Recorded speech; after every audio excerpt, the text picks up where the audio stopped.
Hello అందరికీ hi, శుభోదయం. ఈరోజు నుండి మా ఊరి శ్రీ పోలిపల్లి పైడితల్లి అమ్మవారి జాతర ప్రారంభం అవుతుంది. అధికారికంగా 3 రోజుల పాటు కొనసాగే ఈ జాతర చాలా కనుల పండుగగా, కనులకు విందుగా ప్రతి సంవత్సరం కూడా జరుగుతుంది.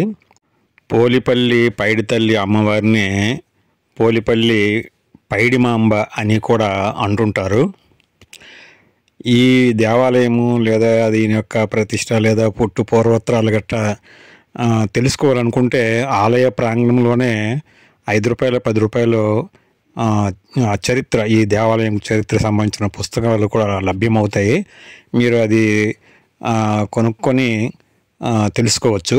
ఇలాంటి జాతరలు కానీ, తిరునాళ్ళు కానీ, లేదా ఇంకేవైనా పండగలు కానీ ఆయా ప్రజల జీవితాల్లో ఉత్తేజాన్ని కలిగిస్తాయి. దైవత్వము, మతము, ఆచారాలు, సాంప్రదాయాలు, పుణ్యక్షేత్రము, పుణ్యస్థలము, పుణ్యస్నానము, ఇలా ఏవి చెప్పుకున్నా సరే, ఇవేవైనా సరే, ఇవన్నీ కూడా మనిషి ఉన్నతికి తోడ్పడాలి. నువ్వు ఎగబడి తెగబడి ఇతరులను తోసుకొని తొక్కుకొని ఆయాసపడి చేరుకోవాలనుకున్న దగ్గర ఏమీ ఉండదు, ఓన్లీ నీ అజ్ఞానం తప్ప. ఇవి ఆయా ప్రజల ఉన్నతికి ఏ మేరకు తోడ్పడతాయి అనేది ఆయా వ్యక్తుల జ్ఞానము, విజ్ఞానం మీద ఆధారపడి ఉంటుంది. నీ అజ్ఞానాన్ని తొలగించుకుంటే నువ్వు అనుకుని చేసే ఏ పుణ్యకార్యమైనా సరే నీ ఉన్నతికి తోడ్పడుతుంది. మా ఊరి పోలిపల్లి అమ్మవారి జాతరని మేము ఎప్పుడు కూడా, జాతర అంటే కొంత డిఫరెంట్గా అనిపిస్తుంది, యాత్ర అనే మేము అంటుంటాం. పోలిపల్లి అమ్మవారి యాత్ర అంటుంటాం. కొన్ని సందర్భాల్లో అమ్మవారి పేరు కూడా మేము ఉపయోగించుకుంటా, రాజాం యాత్ర లేదా మనూరి యాత్ర, ఎప్పుడు అలాగా యాత్ర అనే మాత్రమే ఎప్పుడు కూడా వారిని పలుకుతుంటాం. ఈ మా ఊరి యాత్ర అంటే నాకు చాలా ఇష్టం. ఎందుకంటే నా చిన్నప్పటి నుంచి కూడా పుట్టి పెరిగంతా చేసి చిన్నప్పటి నుంచి కూడా ప్రతి సంవత్సరం కూడా ఈ యాత్ర అనుభవాలు అంటే చిన్నతనంలోనే మనకి అనేక యాత్ర అనగానే లేదా పండుగలు అనగానే ఉత్సవాలు అనగానే మనకి ఆనందాన్ని, సంతోషాన్ని, ఉల్లాసాన్ని, ఉత్సాహాన్ని ఇవన్నీ కూడా అందిస్తుంటే ఈ యాత్ర కూడా నా చిన్నతనం నుంచి కూడా ఈ యాత్ర అనుభూతులు, జ్ఞాపకాలు నాలో మమేకమే ఉండడం వల్ల కూడా ఈ మా ఊరి రాజాం యాత్ర అంటే నాకు అమితమైన ఇష్టము. నేను డైలీ రొటీన్ లైఫ్లో ఈ రోడ్డు వైపు అప్పుడప్పుడు వస్తున్నా, యాత్ర జరుగుతున్న రోజుల్లో వచ్చినప్పుడు మాత్రం నాకు చాలా రకాల జ్ఞాపకాలు గుర్తుకు వస్తుంటాయి, అనుభూతులు.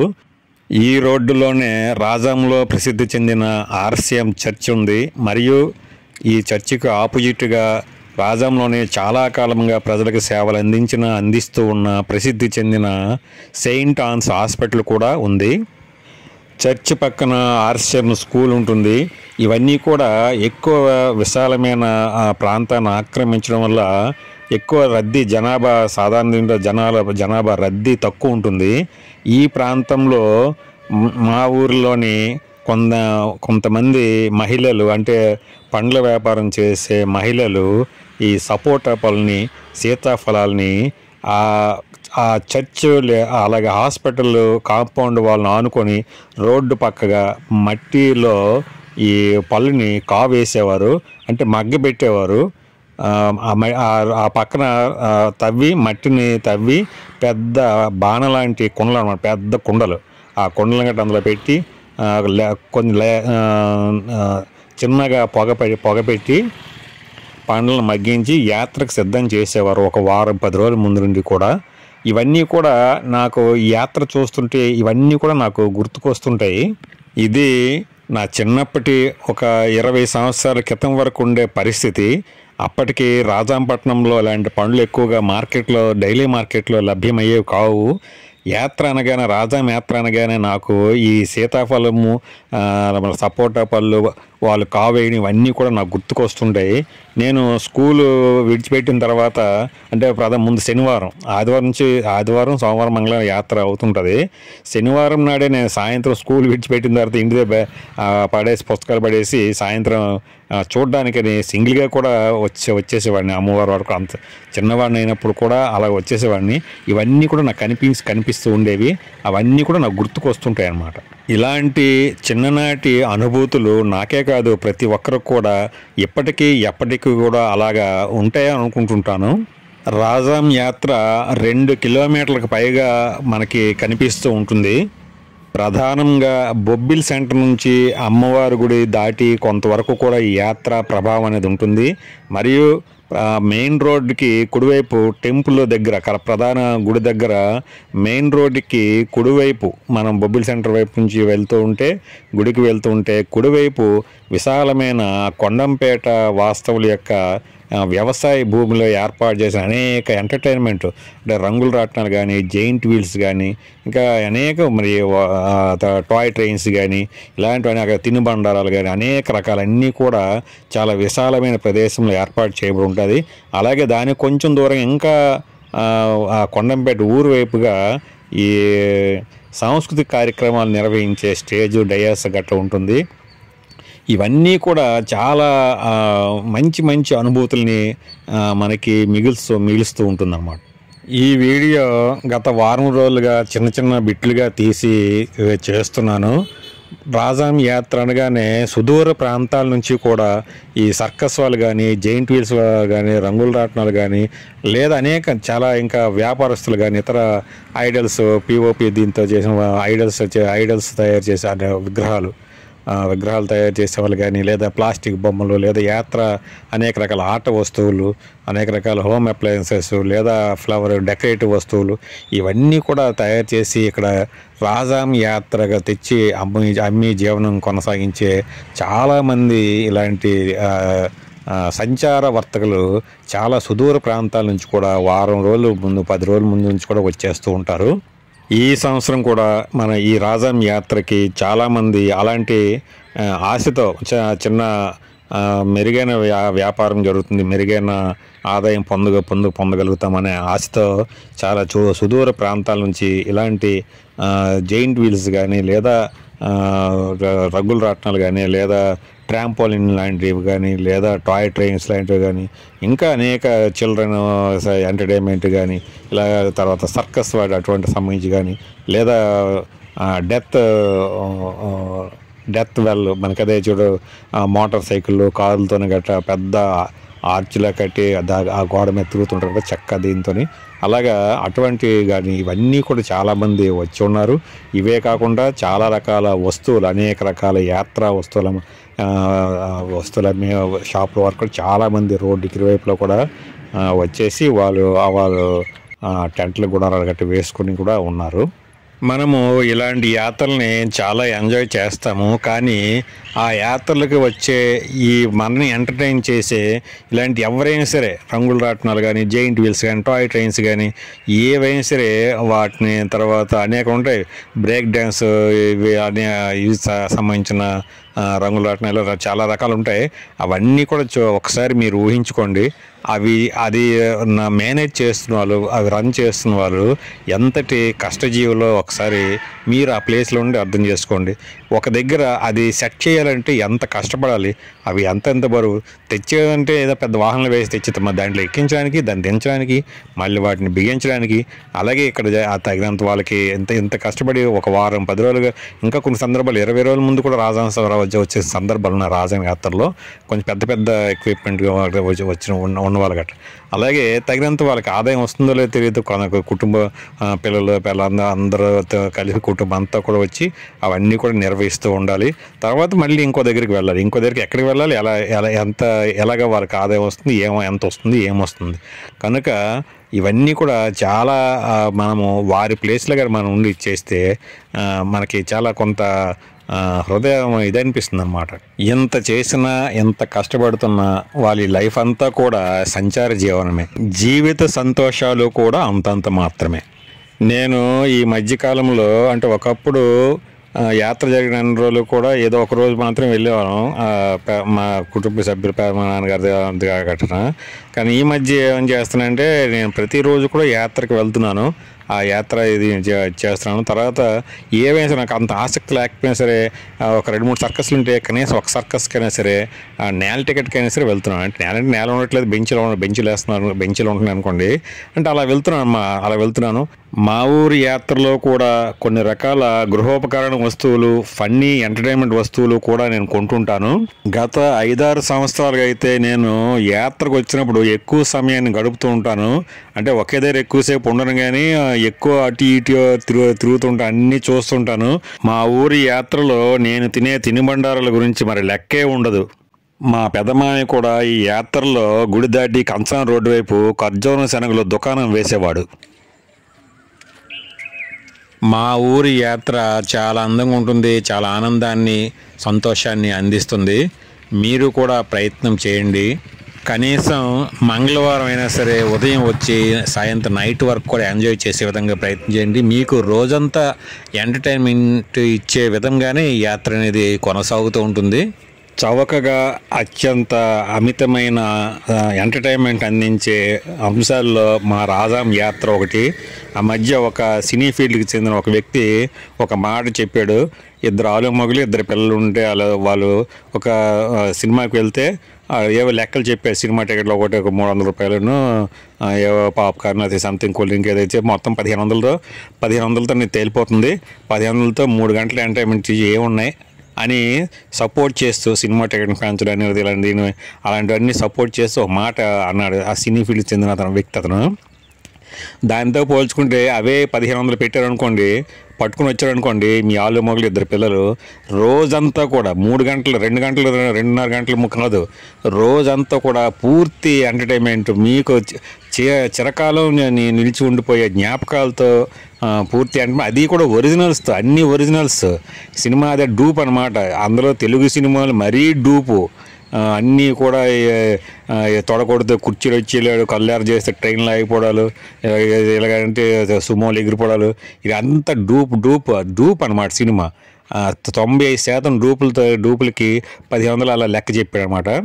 అదే 1500 పట్టుకొని మీరు వచ్చారంటే మాత్రము ఇంకా డబ్బులు మిగిలిపోతాయి కూడా. స్థిరమైన ఒరిజినల్ ఎంటర్టైన్మెంట్ మీరు పొందుతారు. ఇది గుడి వెనక భాగం. ఇది యాక్చువల్గా లైటింగ్ పెట్టారు. ఇప్పుడు ఏంటంటే లైటింగ్ని పొడిగించారు, బొబ్బిలి సెంటర్ వరకు కూడా పెట్టారు. సుమారు 1 కిలోమీటర్ అలా పెట్టారు.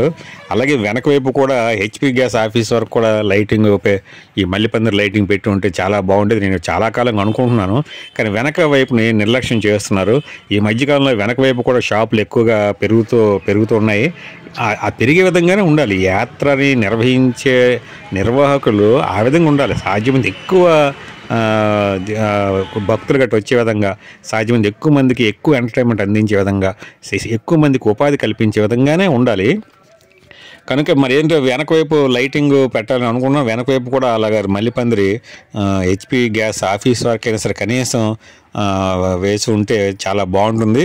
ఇంకా ఆ విధంగా చేసినట్లయితే అటువైపు కూడా అది ఇంకా ఆ రోడ్డు వైపు కూడా, అది వెనకనే కాదు, అది మెయిన్ రోడ్డే కనుక, మెయిన్ రోడ్ పక్కన ఉంది కనుక మొత్తం మెయిన్ రోడ్డే కనుక ఏది వెనక ముందని కాదు ఫేసింగ్ ముందు ఎటువైపు ఉంటే ఆ టెంపుల్, అది ఆ అమ్మవారు ఇది ఎటువైపు ఫేసింగ్ అది ముందు వైపు అనుకుంటుంటాము. కనుక ఆ విధంగా చేసి ఉంటే ఇంకా బాగుండేది.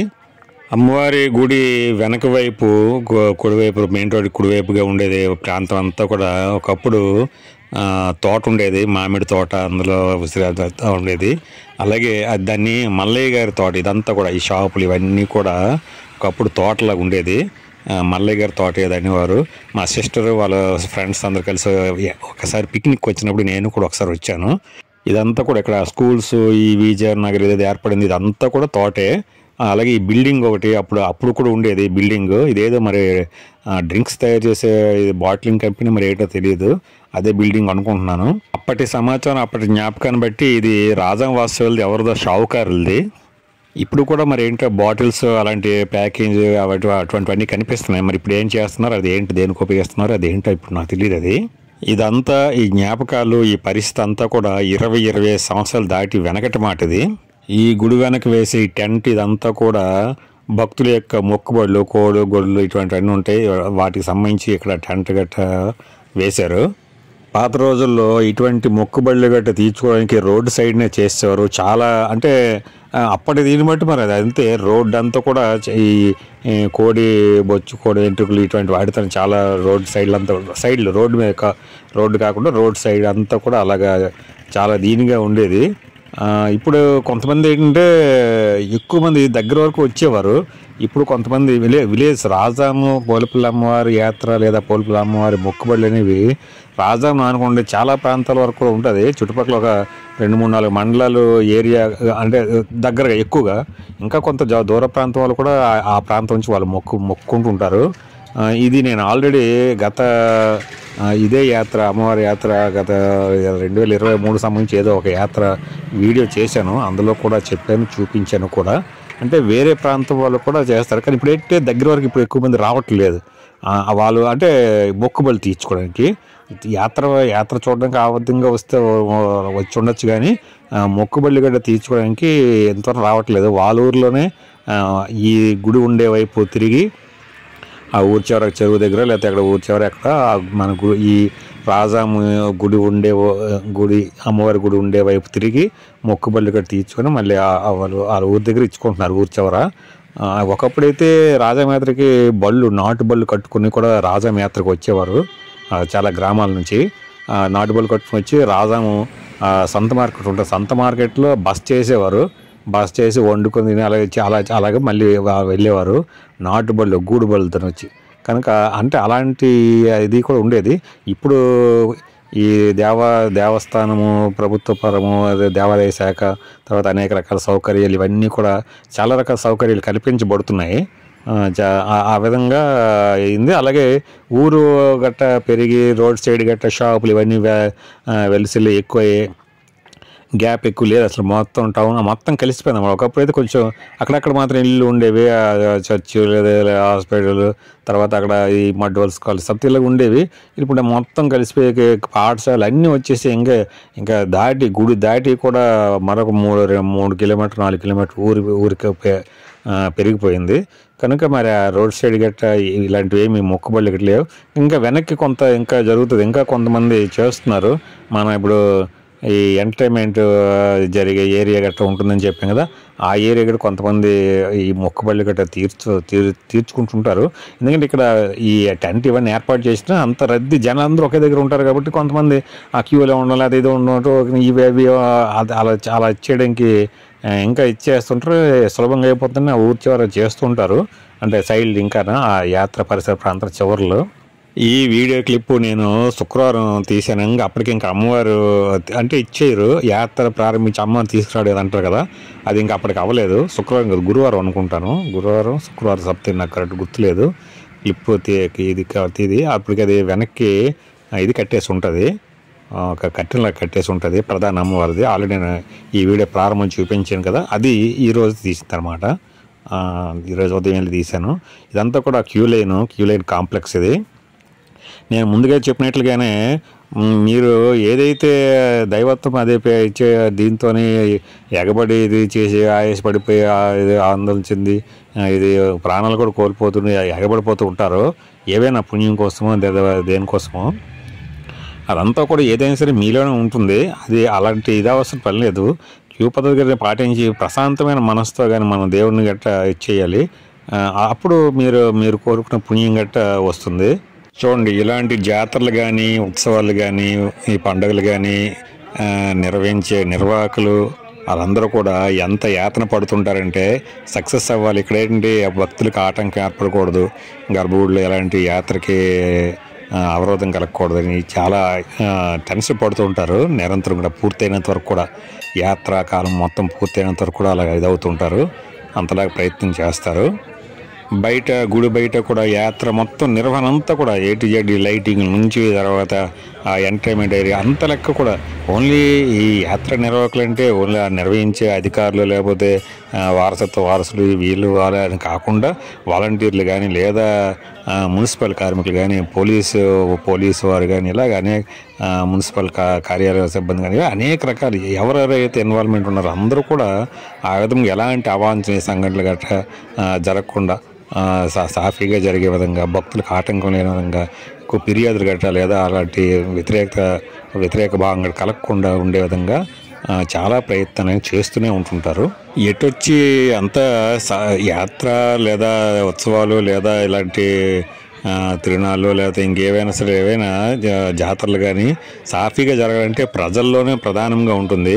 ప్రజలు ఆందోళనతోనే వస్తారేమో, ఎలాంటి మనసులో ఆందోళనతో వస్తారేమో, అవే ఆందోళనతోనే దేవుడి దగ్గర కూడా అదే ఆందోళనతో కొనసాగుతూ ఉంటారు. మరి అలాంటప్పుడు అది వాళ్ళు కోరుకున్న ఆ పుణ్యకార్యం ఎలా నెరవేరుతుందో అనుకుంటారో మరి నాకైతే అర్థం కాదు. ఇలాంటి జాతర రోజులు పుణ్య రోజులు అనుకుంటారో, ఇలాంటి సమయంలోనే ఆ దేవుణ్ణి దేవతని దర్శించుకుంటే పుణ్యం ఎక్కువ వస్తుంది అనుకుంటారు. ఏదైతే కానివ్వండి వస్తారు. ఇలాంటి టైంలో మరి అందరూ అలా వస్తుంటారు. ఆ లైన్లో ఉంటాయి, ఎక్కువ జనాలు ఉంటారు. అలాంటప్పుడు కూడా మీరు ముందుకు వెళ్ళిపోవాలి, తొందరగా అయిపోవాలి, నాదే ముందు అయిపోవాలి, బయటకు వచ్చి తొందరగా బయటకు వచ్చేయాలి. మరి దీంతోనే అవే ఎగబడిపోవడం, తోపులాట, అనేక రకాలు ఇచ్చేసుకోవడం అవన్నీ మరి ఎలాగ వస్తారో దేవుడు లేదా దేవత కానీ మీ యొక్క ఆందోళనని మీ యొక్క కష్టాలని దేవునికి చెప్పుకోవడానికో దేవునికి అప్పచెప్పడానికో వస్తారనుకోండి. కానీ అప్పచెప్పేటప్పుడు ప్రశాంతంగా అప్పచెప్తేనే దేవుడు తీసుకుంటాడు. అదే ఆందోళన ఆందోళనగా దీనికి ఇస్తామంటే దేవుడు తీసుకోడు. కనుక దేవుడు తీసుకోవడం అంటే మరి ఇంకా పైకి అనమాట. కనుక మీరు దేవుని దగ్గరికి వస్తున్నారంటే ఎందుకోసం వస్తున్నారో తెలుసుకోవాలి. ముందు ఎందుకోసం వస్తున్నావో మీరు తెలుసుకోలేనప్పుడు మరి అది ఎలాంటి కార్యం అవుతుంది. మీరు దేవుడి దగ్గరికి వెళ్తున్నాను, లేదా దండం పెడుతున్నాను, ఆరాధిస్తున్నాను, లేదా పూజిస్తున్నాను, లేదా ఇంకేదో చేస్తున్నాను, పుణ్య స్నానాలు చేస్తున్నాను అని ఏవనుకున్నా సరే అవన్నీ కూడా వృధా ప్రయాస. అలాగే కొంతమంది భక్తులు ఏం చేస్తుంటారంటే ఈ దేవునికి ముడుపులు, మొక్కుబడులు, కానుకలు ఇటువంటి గట్రా సమర్పించుకోవాలనుకుంటారు. కొంతమంది అయితే ఎన్నో రోజులు బట్టి కూడా వాటిని కూడబెట్టి దాసి ఇవన్నీ చేస్తుంటారు.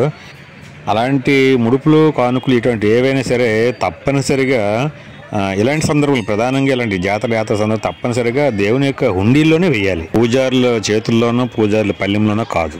ఇలాగా ఈ ముడుపులు, కానుకలు చాలామంది చేసిన మొక్కుబడులు చాలామంది తెలియక ఎప్పుడైనా మనకి ఎక్కువ ఉంటేనే, మన జీవనానికంటే ఎక్కువ ఉంటేనే అలాంటి ముడుపులు, కానుకలు లాంటివి గట్టా చేయాలి. అలాగే విరాళాలు లాంటివి కానీ ఇవేవి చేసినా సరే డైరెక్ట్గా దేవునికే చెందాలి. అంటే మనం ఆల్రెడీ చెప్పే ముడుపులు, కానుకలు గట్రా అలా చేయాలని. విరాళాలు కూడా ఈ దేవస్థానం లాంటి వాటికి విరాళాలు డైరెక్ట్గా ఇవ్వకూడదు. ఏదైనా అన్నప్రసాదాలు కానీ లేదా శాశ్వత ఉపయోగకరమైన దీనికి కానీ విరాళాలని ఉపయోగించాలి. అది కూడా తగినంత ధనము ఉన్నవాళ్ళు మాత్రమే దేవుని పేరుతో లేదా అది గుడి పేరుతో శాశ్వత ఉపయోగకరం ప్రజలకి. ఇంకా అటువంటి వాటిని అదే పేరుతోని ఊర్లు, చెరువులు బాగు చేయించవచ్చు, లేదా పార్కులని నిర్మించవచ్చు, లేదా ఇంకేదైనా ధ్యాన మందిరాలు నిర్మించవచ్చు. ఇటువంటి ఏవైనా సరే చేయొచ్చు ఆ పేరుతో. ఈ జాతర సందర్భంలో కూడా రాజాం పోలిపల్లి పైడిమాంబ మీ యొక్క కష్టాలని, బాధల్ని తగ్గించి పుణ్యాన్ని ప్రసాదించడానికి సిద్ధంగా కొలువై ఉన్నది. అలాగే యాత్రలోని అనేక మంది సుదూర ప్రాంతాల నుంచి వచ్చిన వారు కూడా అనేక రకాల వస్తువులతోని, అనేక రకాల సేవలు, అనేక రకాల ఎంటర్టైన్మెంట్ కార్యక్రమాలతో కూడా మీకోసం ఎదురు చూస్తూ ఉన్నారు. మీ పిల్ల పాపలు, కుటుంబ సభ్యులతోని అపరిమితమైన ఎంటర్టైన్మెంట్ పొందడానికి యాత్ర కొలువు తీరి ఉన్నది.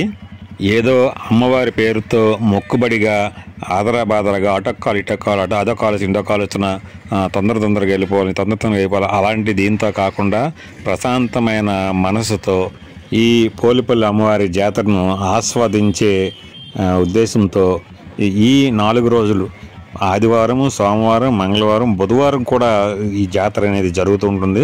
అంటే అధికారికంగా మంగళవారం వరకు అయినప్పుడు కూడా బుధవారం కూడా చాలా విస్తృత స్థాయిలో అన్ని రకాల ఎంటర్టైన్మెంట్, అన్ని రకాల షాపులు అన్నీ కూడా ఓపెన్ ఉంటాయి. ఇలాంటి జాతరలోనే ప్రత్యేకించి లభించే, అదే మరీ ముఖ్యంగా మన రాజాము పోలిపల్లమ్మవారి యాత్రలోనే ప్రత్యేకించి లభించే అనేక రకాల వస్తువులు కూడా, గృహ ఉపయోగ వస్తువులు, గృహ అలంకరణ వస్తువులు, తర్వాత మనకి అవసరమైన వస్త్రాలు, డోర్ కర్టన్స్ లాంటివి కానీ, చిన్నపిల్లల ఆట వస్తువులు కానీ, చాలా రకాల బ్యాటరీ ఆపరేటెడ్ వస్తువులు కానీ, అల్యూమినియం, ఇత్తడి, రాగి ఇటువంటి వస్తువులు, అలాగే దేవునికి సంబంధించిన అనేక రకాల వస్తువులు ఇవన్నీ కూడా ఈ యాత్రలో లభ్యమవుతాయి. అవే కాకుండా ప్రత్యేకించి యాత్రలో మాత్రం లభించే అనేక తినుబండారాలు కూడా రాజాం యాత్రలో లభ్యమవుతూ ఉంటాయి. అలాగే రాజాం యాత్రలోనే ప్రసిద్ధి చెందిన ఎంటర్టైన్మెంట్ కార్యక్రమాలు అనేకం కూడా లభ్యమవుతూ ఉంటాయి. కనుక మీరు మీ కుటుంబ సభ్యులు, మీ పిల్లలు అందరితో కూడా ఈ యాత్రని కనీసం ఈ 4 రోజుల్లో ఒక్కరోజైనా సరే వచ్చి రోజులో ఎక్కువ భాగం గడిపే విధంగా ప్రయత్నం చేయండి. ఈ 3 రోజులు కూడా దేవస్థానం వారు ఏర్పాటు చేసే కల్చరల్ ప్రోగ్రామ్స్ కూడా ఉంటాయి. అలాగే మంగళవారం నైట్ కానీ మీరు ఉన్నట్లయితే కంటిన్యూస్గా 12-1 గంట అర్ధరాత్రి వరకు అధికారిక యాత్ర ముగిసే వరకు ఉన్నట్లయితే అక్కడ మందుగుండు సామాగ్రి కూడా విస్తృత స్థాయిలో కాల్చడం కూడా జరుగుతుంది. అది కూడా ఎంటర్టైన్మెంట్గా మీకు కనిపిస్తాయి. ఇలా మా ఊరి పోలిపల్లి పైడితల్లి అమ్మవారి జాతర అనుభూతుల్ని మీ పిల్లలకి చిరకాలం అందే విధంగా మా రాజాం పోలిపల్లి అమ్మవారి యాత్రకి దయచేయండి. గడిచిపోతున్న కాలం మరలా తిరిగి రాదని మరొకసారి గుర్తు చేసుకోండి.